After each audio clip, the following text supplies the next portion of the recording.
Well, my name is Juliana Nykolaiszyn with the Oklahoma State University Library. Also joining me today as an interviewer is Tanya Finchum. Today is Monday, April 20th, 2009, and we're in Lincoln County, Oklahoma on the Duggan Homestead interviewing Regina Duggan. This interview is being conducted as part of the Oklahoma Centennial Farm Families Oral History Project. Thank you for joining us today. You're welcome. Well, Mrs. Duggan, let's begin by learning a little... Ms. Oh, sorry. My brother's been married 4 times. He's been married enough for both of us. Glad we got that on the record. Ms. Duggan, yes. Can you begin by telling us a little bit about your family and how you came to acquire this land? Okay. My grandfather homesteaded it in the land run of 91. That's the reason I wore the t-shirt. In fact, for many years, the tree that he slept under the first night was standing. And shortly after my dad's 90th birthday, a strong wind came. It was dead for quite a while and blew it down, so it no longer exists, except a pile of rubble. But my grandfather had it and owned it until, I believe, around the 1940s. My grandparents and his family lived here until 1917, and then they moved to Shawnee. And my father's oldest sister lived here for approximately a year. She died, I believe, of typhoid fever in 1918. And then they moved off, and his next oldest sister moved in with her family, and they stayed here probably until around the 1940s.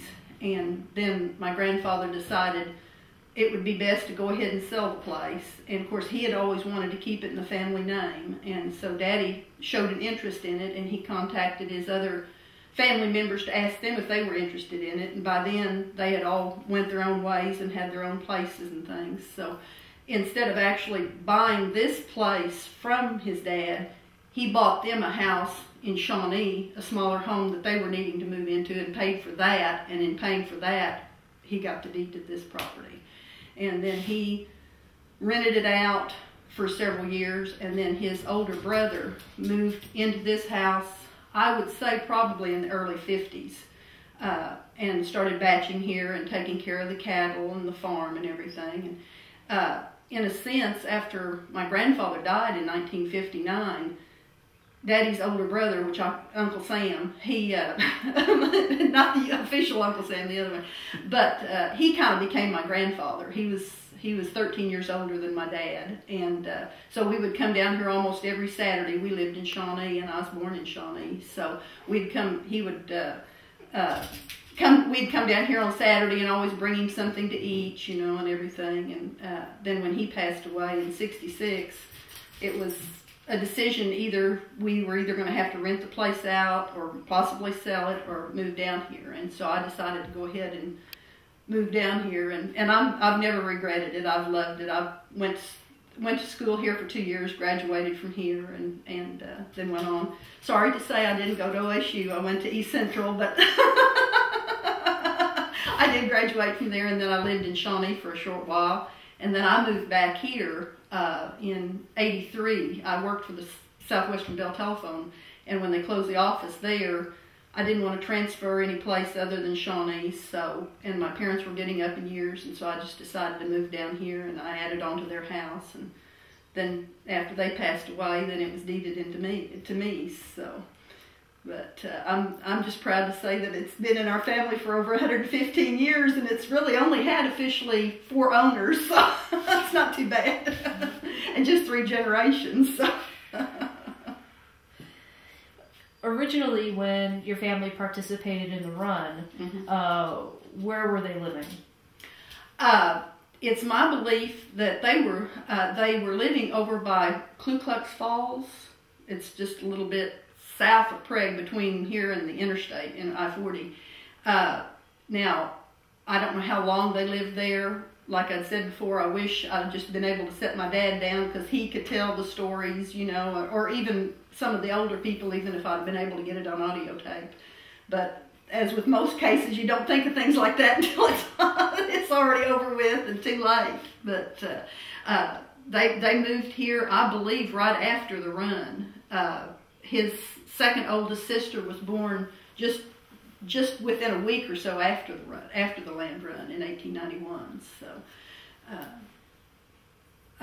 my grandfather was originally born in Tennessee, and he came here. They lived in Missouri for a short time. My grandmother was from Kansas, so I assume they met somewhere around Ava, Missouri, and then they came here to Oklahoma.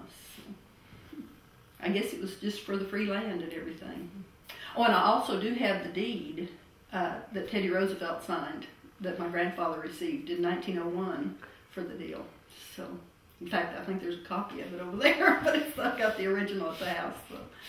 But in 1991, we had the 100th anniversary of the place here, and that's when I officially decided to call it the Duggan Homestead. And we had a big celebration, and I decided to open up the house and have everybody come, and it was really exciting. So now I'm trying to do it every 5 years to try to keep the family going, although there's not that many Duggans, around anymore. So. Did it have a name before it was officially named? No, just the farm. We're going to the farm. And how many original acres? The original was 160, but since then my dad bought 80 from his older brother. There was an 80 acres to the east of this. He purchased that, and then when my uncle was living here, we purchased what we call the South 80, and another 80 acres. So all told, right now there's around 314 acres. Wow. Mm-hmm. Yeah. That's a lot. Yeah.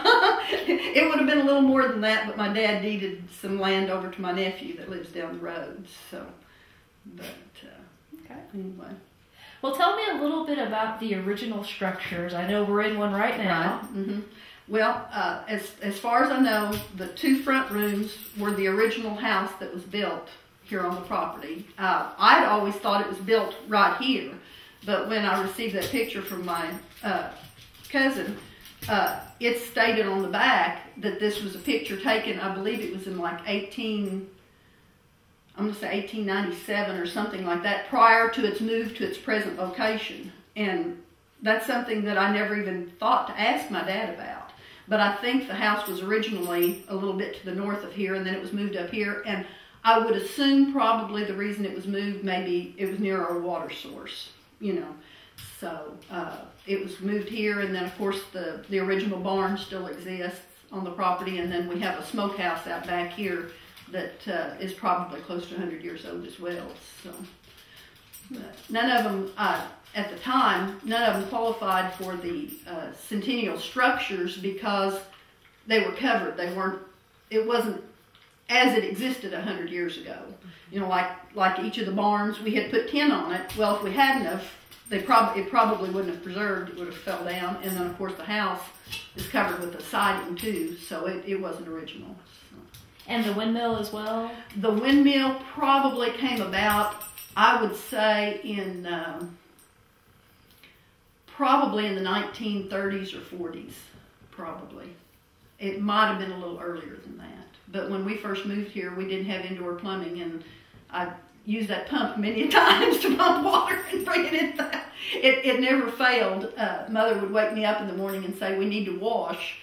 And as soon as the wind would be blowing very strong, and as soon as she would say wash, the wind would completely die down, so I would have to sit out there and pump buckets upon buckets of water so we could get the clothes washed. Well, as a little girl, tell me about your remembrances of the farm and what you would do. Mm-hmm. Well, it was just an old playhouse. I mean, like I said, my uncle lived here, and we'd come down every Saturday, and a lot of times I'd go out here south the house, the trees there, and in my own mind, I would make my own house, like the four trees there, that would be the living room, this would be the kitchen, and of course we had horses back then, and when I was probably 10 or 11 years old, I had a horse that, I more or less considered my own. And I wanted to ride, and of course Daddy would be out working, working in the fields or working the cattle or something like that. And finally he told me, he says, when you can saddle the horse by yourself, you can ride by yourself. And so I still to this day cannot imagine how I was able to do it. I mean, I tied the horse up to the barn and climbed up on a box and picked up, I still have the saddle that I used, and picked it up, you know, put it, and the horse was extremely gentle, you know, and everything. But I threw the saddle on and I got it tight, and when I went over there, he said, well, you saddled it, you can ride it. that was my Saturday outings then after, I mean, you know, I always came out and rode the horse and went across the creek, and we have a creek called Deer Creek going through our property, and in the summer when it was really extremely dry, I would get on the horse and I would ride down in the bottom, the bed of the creek, from one end of the property to the other. And I always imagined myself as kind of being in the Grand Canyon, because there was, you know, it was real straight, high up on one side and high up on the other. Of course, nothing near as huge as the Grand Canyon, but it was still exciting to be able to do it. But or a lot of times I would take a book to read, and I'd go out and get a shade tree and loosen the saddle and let the horse graze, and I'd lay down under the tree and read for a while and then come back to the house.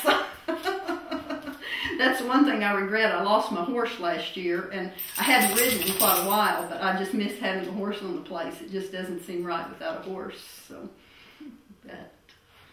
Did you have any family chores that you had to do? Oh, really, you know, Uncle Sam did most of the chores when I was growing up. Now, after we moved down here, of course, I had to go feed the chickens and, you know, gather the eggs and, you know, maybe help pick vegetables and things like that out of the garden and all. But mostly Mother and Daddy seemed to do most of it. I guess they spoiled me since I was kind of more or less the only child. I have an older brother, but he was going into the Air Force when I was 5, so, you know, I was the only child for a long time. So, in the early days, what were the primary sources of income? Did you have a lot of cattle? Crops. Mm-hmm. You know, I was looking over the questionnaire that you sent me, and I really don't know. I'd almost have to ask my cousin to see. I know in my lifetime, Daddy had grown wheat and even had a combine. And I don't know, they may have grown cotton, I'm not sure. I remember Daddy talking about cotton, but I think that may have been after they moved to Shawnee. But I know they usually had cattle, and I know they had hogs when they were younger, because like I said, they had the smokehouse to smoke the meat and everything. So, yeah, as far as, you know, I think they were fairly self-sufficient on the farm, you know, back in, you know, the early 1900s and everything. Because I know they had a milk cow too, because that was one of the stories that Daddy loved to tell. When they moved from Prague to Shawnee, that they milked the cow before they left, and my grandmother had put the milk in the back of the wagon, back of the covered wagon, and by the time they got to Shawnee, it had turned into butter. She didn't even have to churn it, because the roads and everything were so rough. So, anyway. That's a pretty good, yeah, I like that. So, nowadays, what's the, you have 314 acres. Mm-hmm. What do you do on this acreage? Well, mainly, you know, I just raise cattle. Mm-hmm. Just recently, I've started to try to go into a butcher beef business. In other words, right, you know, each year save out about 2 or 3 of the calves and creek feed them and feed them out, and then I have a guy that comes and takes it, and then I sell it, you know, as hanging weight, and it brings in a little bit more income than if I just, you know, have them come pick up the cows and, you know, sell them at the market and everything. And I think it serves a good purpose, because I can ensure them that there's no hormones. I mean, you know, they're all naturally fed, and if they want to come out and look at them beforehand, they can, you know, and everything. And they're all well loved, because like I said, I name all my cows, so they know who they are. The only thing is, the ones that I do keep, I usually change their name into a beef name. You know, like last year I had one calf that I had named Tubby, but he turned into T-Bone, you know, and then S, whatever the S was, I had him Sirloin and a quarter pounder. I mean, you know. That's love. That's true. Yeah. It is. Yeah. And do you have hired help that assist?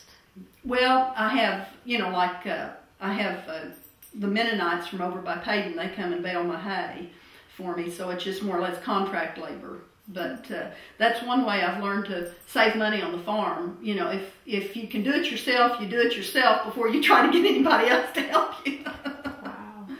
So it's amazing. During this ice storm in January, I had one cow that was getting ready to have her first calf, and it was that first day of the horrific ice storm at 5 o'clock in the evening. And of course, they were already saying on the news, you know, don't get out on the roads and everything. And this cow was getting ready to have her calf. And luckily, I had my pull chains, and I thought, maybe I can pull it. And I still do not know how I pulled it out in that snow, but I pulled the calf. And then 2 days later, I had another one, and I pulled it too. So. Wow. Yeah. So describe a typical day on the farm. What do you do? How early do you get up? Oh, no, I'm mainly a night person. So I usually stay up reading or something late at night. Usually go to bed around 11 or 11:30, and most of the time I get up around 7 or 7:30. And right now I don't have to go out to do much chores, but you know, like in the wintertime I have to go out and put feed out for the calves, and then of course if I see that since I bale big bales of hay, I have to see if the hay's, you know, ready to be fed, so I can get the tractor out and put the hay out for the cows, you know, and everything. So and of course in the winter times usually when my calving season is, so then I have to go around and check the cows and make sure none of them are getting ready to have another baby. So. But I've already had 22 this year with 10 more to go, so. Yeah, but I've got a big break because my last one was born in February, so I don't know why these are a little bit later, but I was glad for it. I needed a little break. Lots of work. Yeah. And like I said, there's always something to do around on the farm, you know, and if you don't get it done one day, it's going to be there the next because nobody else is going to do it. So.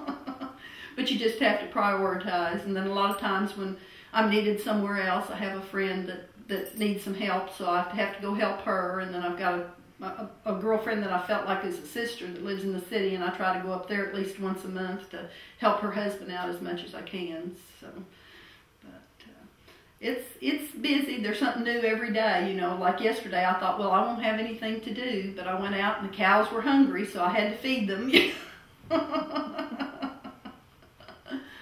Now, equipment on the farm has sure changed over the years.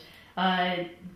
You know, a lot of the farms we visit will notice a lot of old equipment sitting around. Mm-hmm. Do you have any out here? Can you describe that for me? Well, one of them is an old drill that my dad bought and had used for quite a while. But I think eventually I'm just going to turn it into some form of planter or something. And then the other oldest thing that I have out there is a manure spreader that my cousin's husband just put together from, I don't know exactly how he did it. He must have been a genius. I mean, you know, to figure out how to do it. But anyway, he built it, and it's got wooden sides and everything. So, but in fact, old things, I still have my dad's tractor that he bought brand new. It's a 1964 Minneapolis Moline, and every time I get on it, you know, I mean, you know, that I can close my eyes and see my dad riding on it. So when I get on it, I feel like I'm either sitting in his lap or he's sitting in mine. So I feel like I'm real close to him at that time. So, but Daddy even still plowed with his horse. We had one horse that he had fixed with a harness, and when we needed our garden plowed and everything, he had an old plow that you could hook up to the horse, and we used to plow the garden with that because he said the tractor was too big to maneuver in there, and he could maneuver the horse a lot better. So. But it's changed a lot. How old were you when you first learned how to drive a tractor? You know, really and truly, Daddy wouldn't even let me on the tractor. He was real bad at explaining how to do it. I had to, when he started getting up in years and wasn't able to get on the tractor, then I was just going to have, really more or less had to learn by trial and error. And this was probably 10, 15 years ago. You know, I'd been on the tractor, you know, maybe sitting in his lap and everything, you know, when I was younger. But that's, you know, as far as actually driving it myself, I was quite a few years up. Can you talk a little bit about what holidays were like? Well, of course, like I said, I grew up, I didn't move out here until I was almost 16. So holidays were in Shawnee.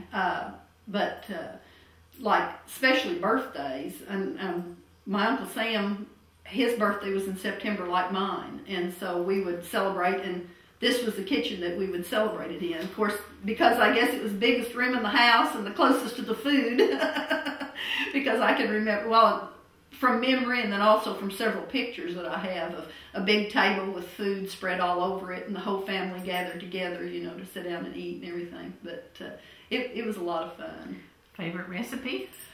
Or dish? Well, Mother never wrote it down, but my favorite is her chicken dressing. She makes it more of as a casserole type deal because she puts a lot of chicken in it or turkey, whichever meat we have. And several years before she passed away, I finally told her, I said, now Mother, I'm going to watch you. I'm going to try and write down everything that you know. So I've made it several times since she's passed away, and it usually turns out pretty close to hers. But I think that was about the best. I'm more of a vegetable and a meat and potatoes person than I am too much on desserts, although I love to make desserts too, but I shouldn't eat as many.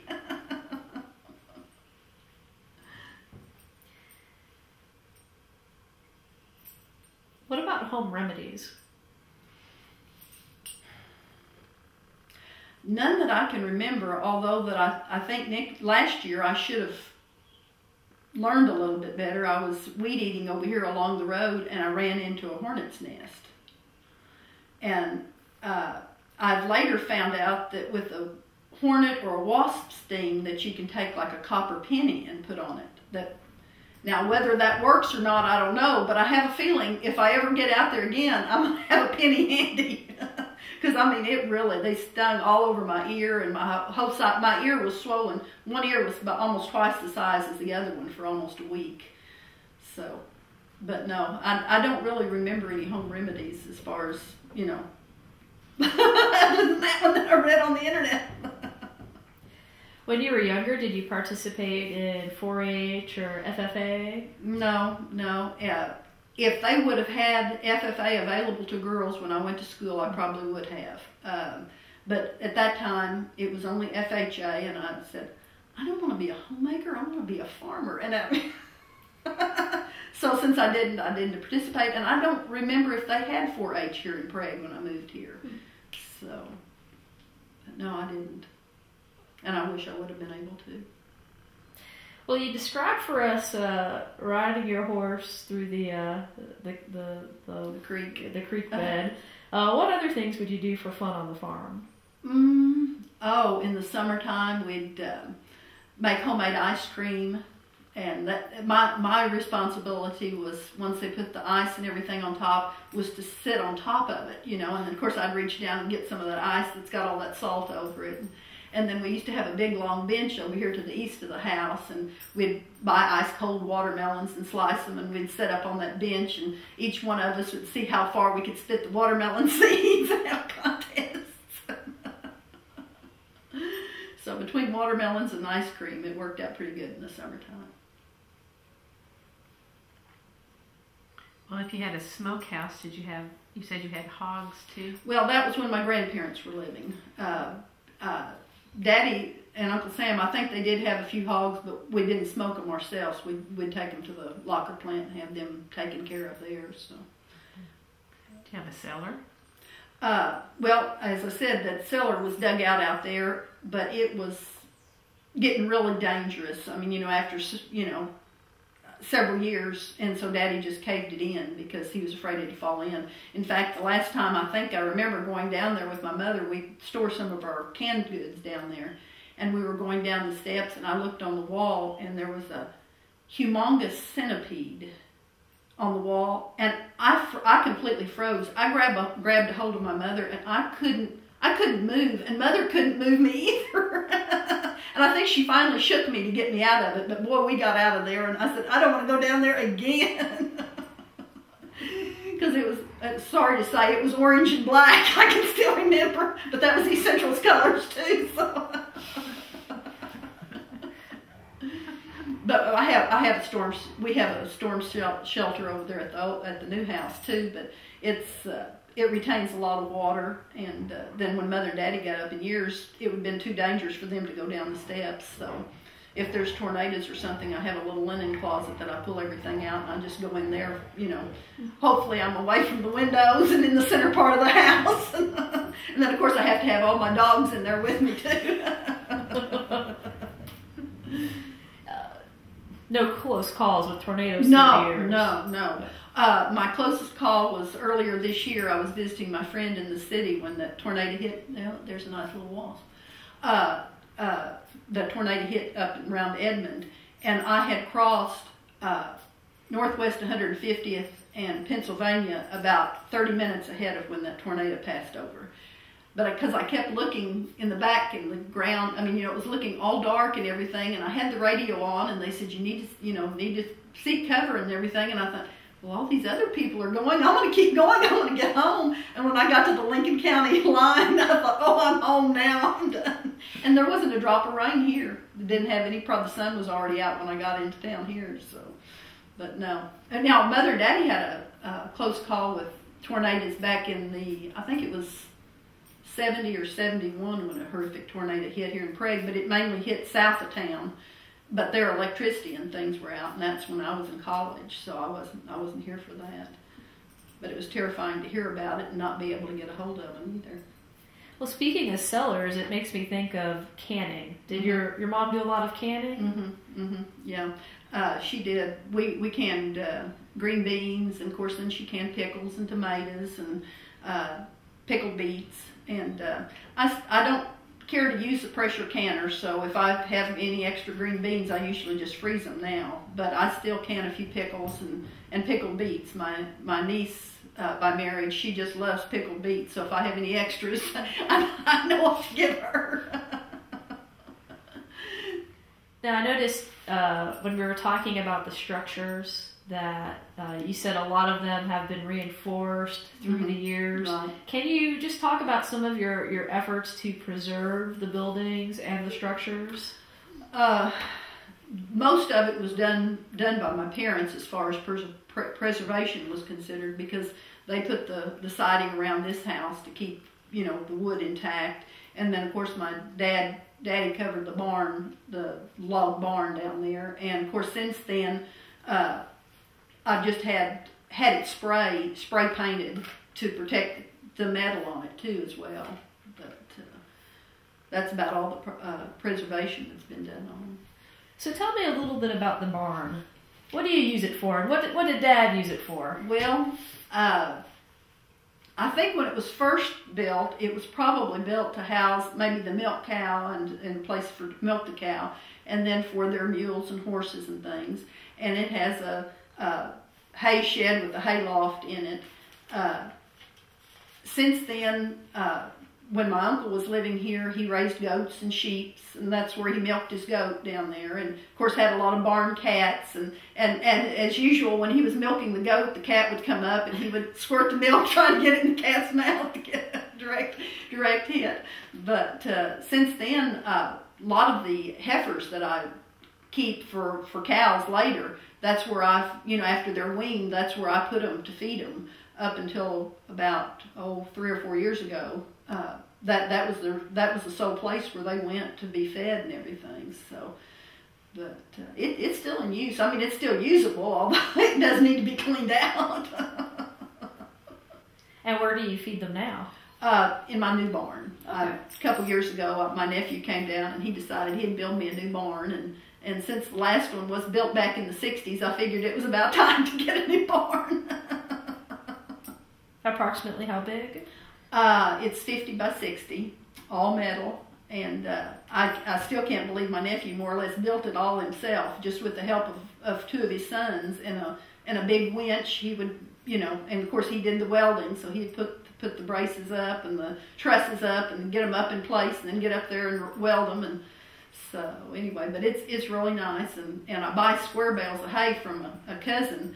And he insisted that the barn doors had to be, because he brings the hay out on a semi-truck, and he insisted that the doors had to be at least 14 feet high and 14 feet wide. So anyway, we did that. He wasn't too happy when I went with the overhead door, because he preferred the ones that opened up, but the overhead door is much handier. Yeah.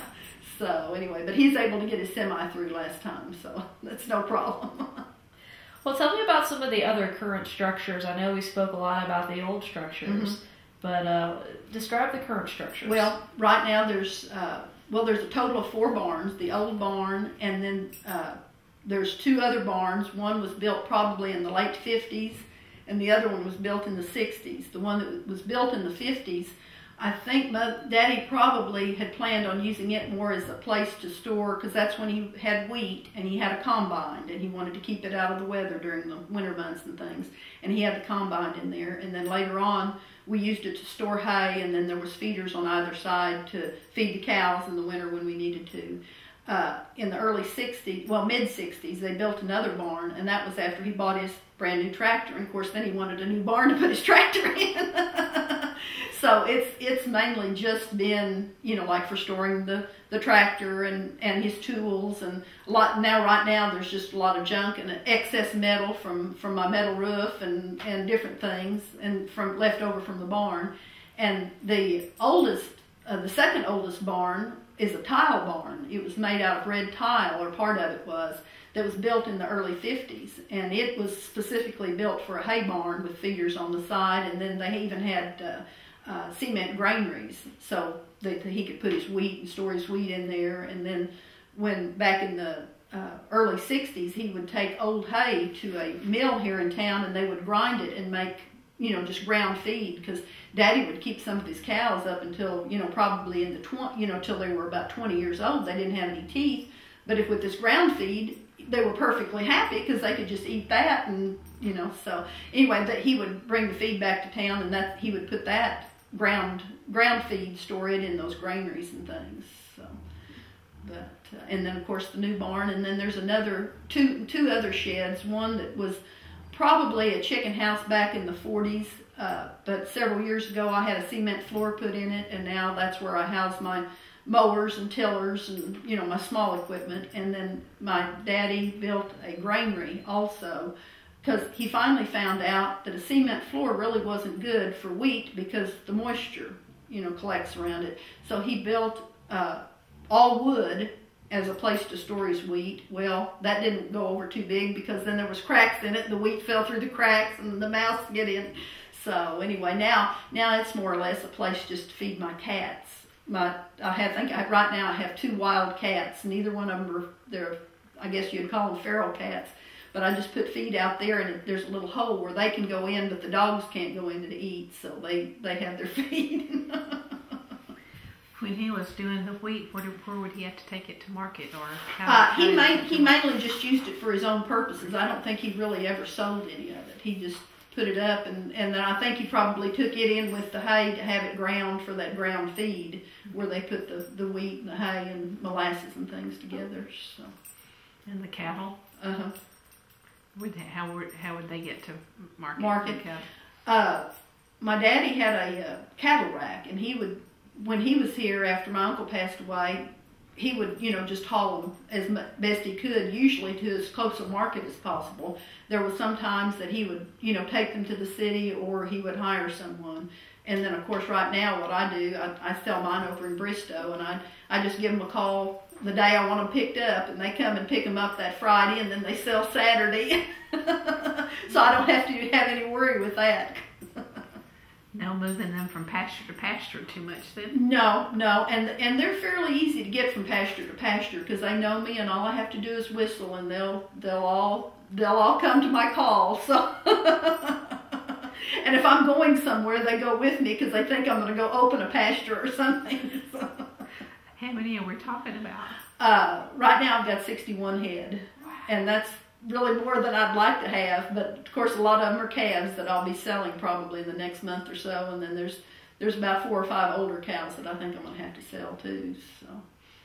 But if you keep one until they're 20s, then what, just let them pass out their days here? Usually, right now I don't keep mine probably, I've got 1 or 2 of them now that are 12, and they'll probably sell them, because each year when I have the vet come out and work the cows, he checks their teeth for me. If one goes in and I say, now that one's old, and he'll check their teeth. Well, their teeth are about gone. You better think about selling them. So anyway, But no, I don't keep mine near that long. Although we did have one cow. As I said, I name all my cows. This one I named after my grandmother, my mother's mother.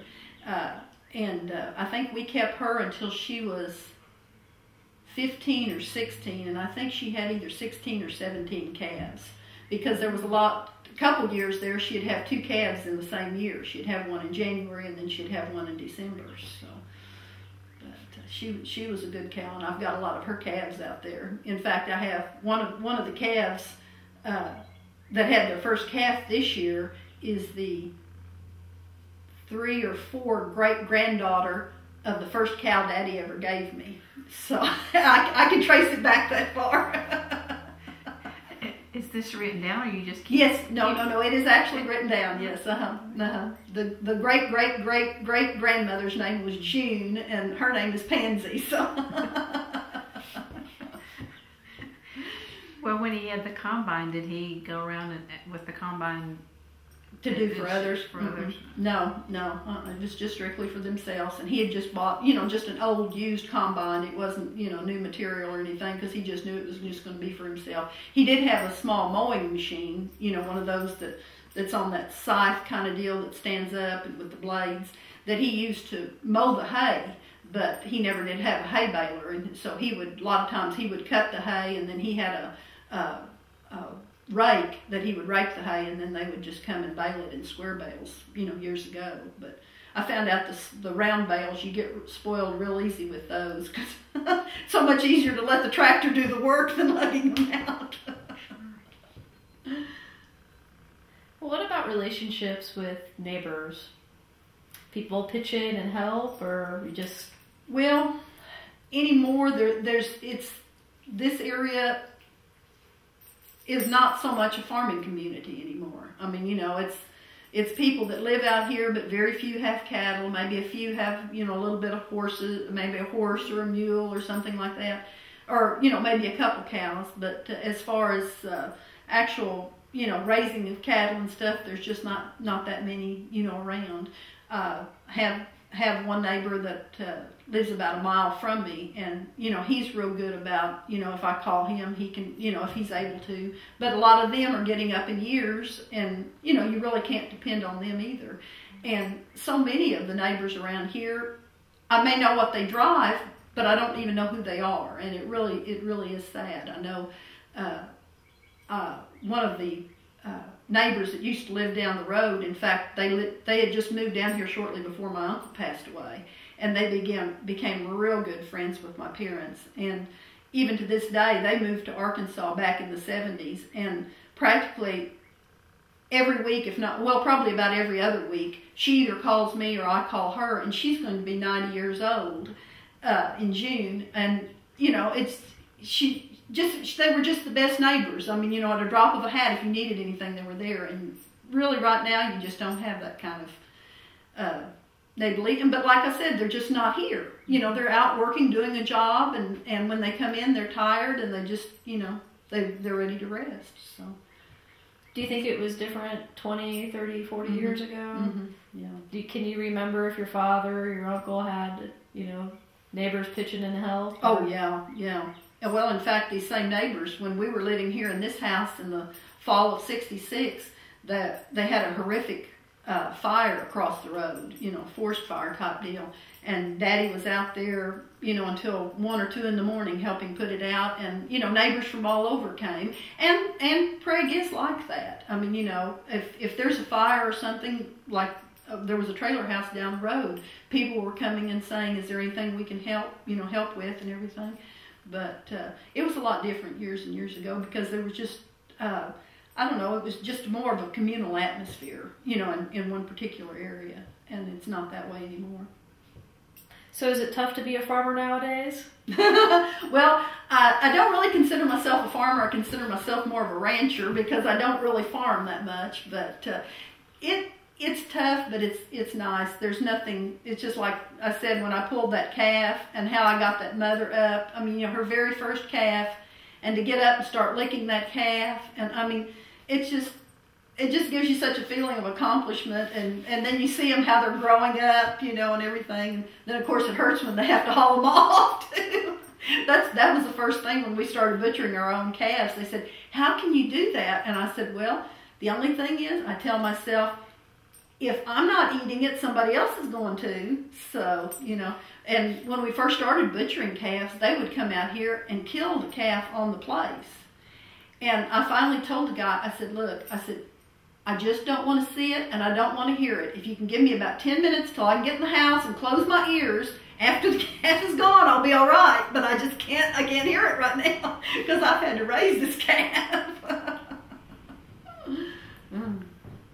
Be that way too. Mm-hmm.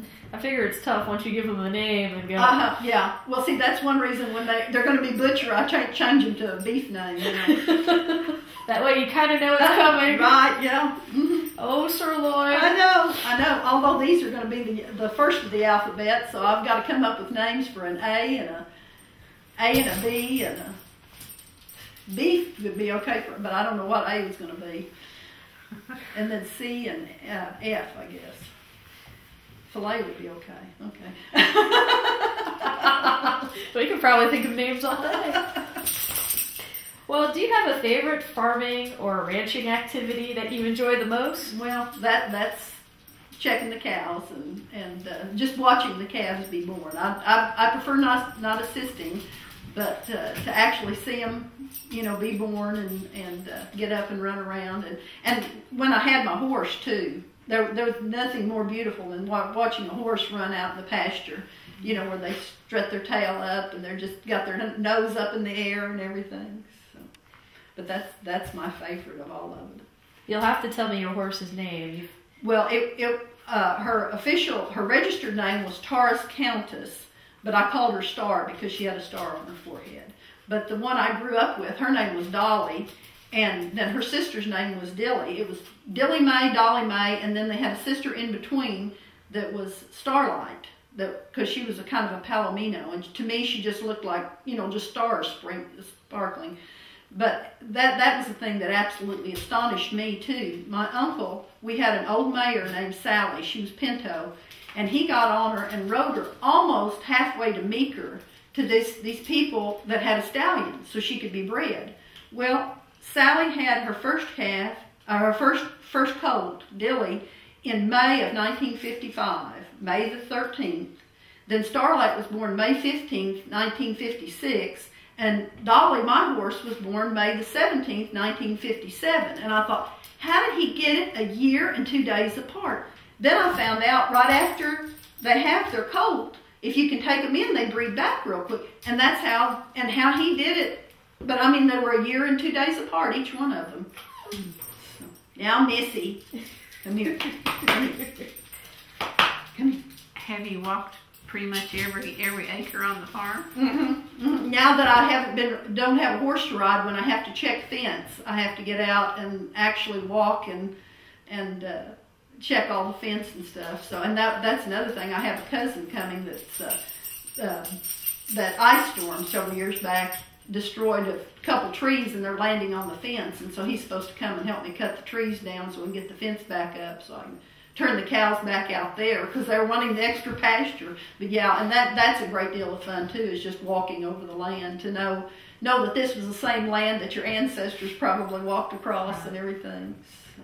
And how long would it take you to do the whole thing? Oh gosh, I don't even want to imagine. Because really, of course, the thing is, when you're fixing fence, it could take 2 or 3 days to actually walk it all, because by the time you have to stop and fix fence, and you can't get it all done in one day. But to walk it, you could probably do it in close to a day. But you'd have to take plenty of water and maybe a lunch with you in order to finish it. And you would find your way. You wouldn't get lost. I don't think so. I remember one year, it was back in the 60s after my uncle passed away. Daddy and I were out, some cows had gotten out, and it was late at night. He had gotten home from work, and we went out on the horses. And we got out in this wooded area that we had been through many times, but now it was dark, and all the trees was covering even the moonlight and the stars and everything. And we got completely turned around. And Daddy didn't know where to go, and finally he said, I'm just going to turn the horse loose and she'll find her way back. And she found her way. She wanted to get back to the barn is what it was. But she got us out of there. We'd probably still be roaming around in those trees. But yeah, you could get lost, especially at night. But in the daytime, I pretty well know my way around. And then if I have the dogs with me, they'll show me the way, won't they? And it's just one creek across the property. Mm-hmm. Yeah. That can serve as a landmark too, I guess. Yeah, that's true. Has water ever been an issue then and now? Not so much around here. Now, sometimes when there's a lot of rain, that creek, will go over its boundary. I mean, there's the sides of it is probably up to, say, 15, 20 feet in some areas. But you can see, from the residue, the trees and the leaves and stuff, that the water has come up after the water goes down, and you see all these driftwood and things that are all up on top that really shouldn't be there. So, ponds for fishing? Yeah. I keep telling people, might as well come out and fish, because there's fish in there that's never been caught. And I bought a fishing pole several years ago, and I never have time to go fish myself. But yeah, there's one real good fishing pond, and then there's three that are all accessible. One is an older pond that my cousin and his father dug out back in the 40s and stuff. So, but the others were, dug out with dozers and things like that my daddy had built. Do you swim in them? No, I don't swim. No, and I really think it would be kind of dangerous to swim in it, because especially the one where most of the fish is, there's still a lot of tree trunks in there and a lot of algae and stuff at the bottom. And then I know probably there's fish hooks in there too. And my uncle, of course there wasn't recycling years ago, he would throw like his old glass bottles and stuff in ditches and see if some of those got broke. It could be very dangerous. So I don't recommend anybody swimming in the ponds. Snakes too. Oh yeah. Yeah. And snapping turtles. Well, do you remember any extension workers or home demonstration agents stopping by back in the early days? No, sure don't. I noticed the ceilings in here are taller than their other parts of the house. Is there a particular reason why? I think it was just to keep it cooler. And then, of course, with that was a flue for the wood stoves that we had in here. And, of course, we had these cabinets built in '66 after my uncle passed away. But there was a wood stove hooked up there. And I made a great chicken fried steak in a wood stove. So then and now, say if you had to get to the market, where'd you go? Well, to Prague.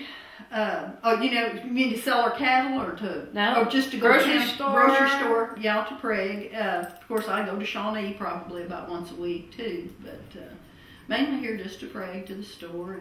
And of course, years ago there was a lot of local grocery stores, and in fact, just a mile south of here on the highway, there was a small grocery store. And a lot of times when we'd come down, when my uncle was still living here, sometimes we'd spend the weekend, and on Sunday morning we'd go to church, and on the way home we'd need, milk or bread or something, and instead of going to a store in town, we'd just stop at that one just 2 miles from here and get what groceries we need and everything. So. Well, you mentioned a little bit about how, the neighbors have, changed. There's not a whole lot of farming going on. How has this area changed through the years?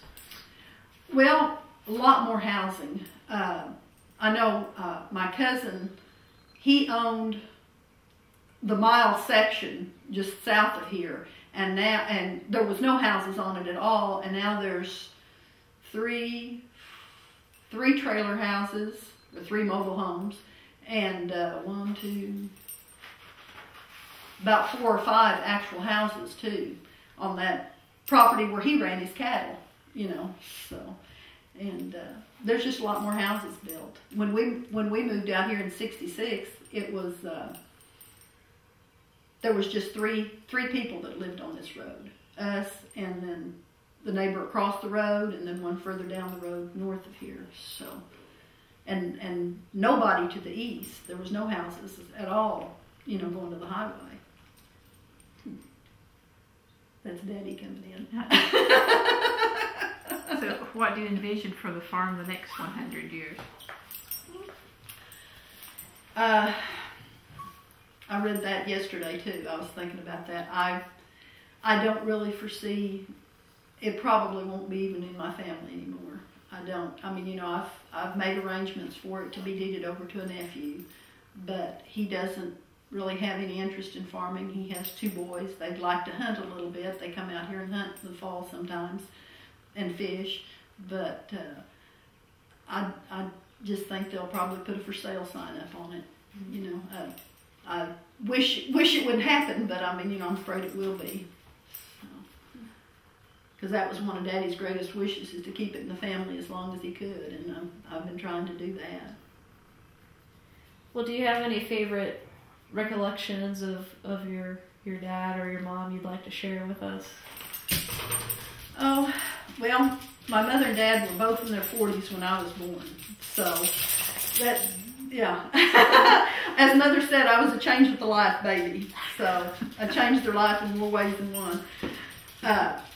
My daddy, I never remember him with anything other than white hair. He started turning gray when he graduated high school in 1928, so by the time I came around in the 50s, he was already white-headed. But it ran in his family too, because he had several brothers that turned gray very early too. But I don't know, I just, oh gosh, stories about Daddy. Oh, I could go on. When we lived in Shawnee, I wish I'd have been able to write down some of the stories he told. I would, when I'd get ready for bed, I would say, I'm ready for my nighty-night story. And of course, our bedrooms there was just a small bathroom in between, so he wouldn't even get up and come into my bed to tell me a story or read me a story. He would just be laying in bed with Mother and tell me a story just off the top of his head. And those stories, some of them, I can remember bits and pieces of them, but I can't remember the whole thing, and it just absolutely infuriates me that I don't remember the stories, because he was a great storyteller. And my mother was a great cook. So they both had their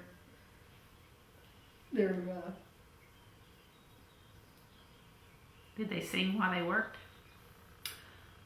No. Well, is there anything else you'd like to add that we haven't asked? I know we went through several questions. Oh. None that I can think of. All right. Well, we'd like to thank you for taking time out and telling us about your homestead? Homestead. Mm-hmm. Woo, I got it right. Yes, you did. And we appreciate it so much. Well, thank you. I've enjoyed it.